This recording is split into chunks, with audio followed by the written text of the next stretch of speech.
The man who talks the most in the room is usually the man who trusts his own voice the least.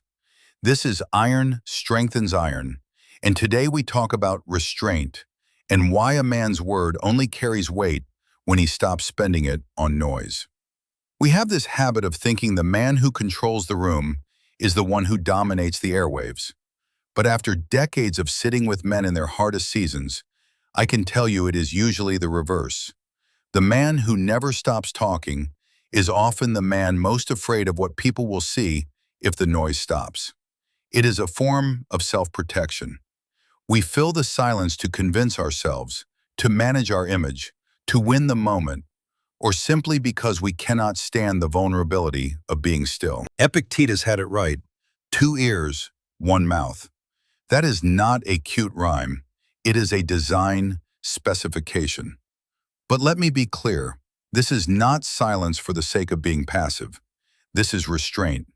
There is an old discipline that traditions call bearing. The physical and mental control to hold your posture, hold your tongue, and resist the urge to rush in and explain yourself. When you meet a man who does not need to defend his ego every time a draft blows through the room, that man has command. He is showing something deeper than manners. He is showing that he is not ruled by his own impulses. I remember a man I sat with years ago. Call him John. He came in angry, spitting teeth, throwing every projection he had at me to see if I would bite. My raw impulse was to launch into a brilliant explanation, to show him how smart I was, to defend my authority. I actually opened my mouth to start the speech, and something stopped me. I closed my mouth. I sat there. I let the silence stretch, and it felt like an eternity. John kept waiting for the fight, and I just did not give it to him. After about 2 minutes of that heavy silence, his shoulders dropped. He looked at me, and he said, "I am just so tired of pretending." One held sentence, or in that case no sentence at all, did more than 1,000 of my perfect words ever could. Because here is the hard truth. You cannot recall a bullet once it leaves the barrel, and you cannot take back the words you speak in heat. One sharp sentence, fired off in a moment of irritation or pride, can damage trust faster than a week of good intentions can rebuild it.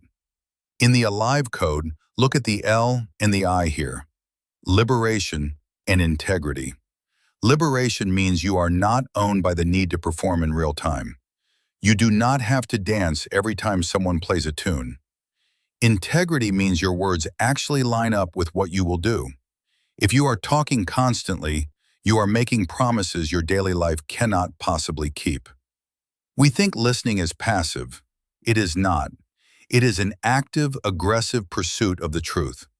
When you choose to ask one more honest question instead of making one more self-serving declaration, you suddenly have the information you actually need.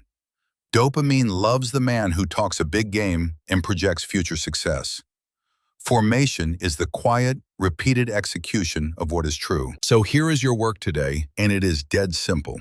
Do not move past it until you commit. Sometime today, before you answer someone, pause. Take 1 breath, then choose to speak 1 fewer time than you normally would. Let your word become rare enough to actually hold weight. And if you want an honest read on where you stand as a man right now, step through the door. Go to door.ironstrengthens.in and take the free Brotherhood readiness assessment. Then ask yourself this: where am I talking just to be seen instead of speaking to be true? And if you are feeling the weight of a drift, or the silence feels too heavy to carry alone, you do not have to carry it in isolation. In the U.S., you can call or text 988 to reach the Suicide and Crisis Lifeline. Reach out and let someone meet you there. This is Iron Strengthens Iron. And as iron strengthens iron, one man strengthens another. I will see you at the next rep.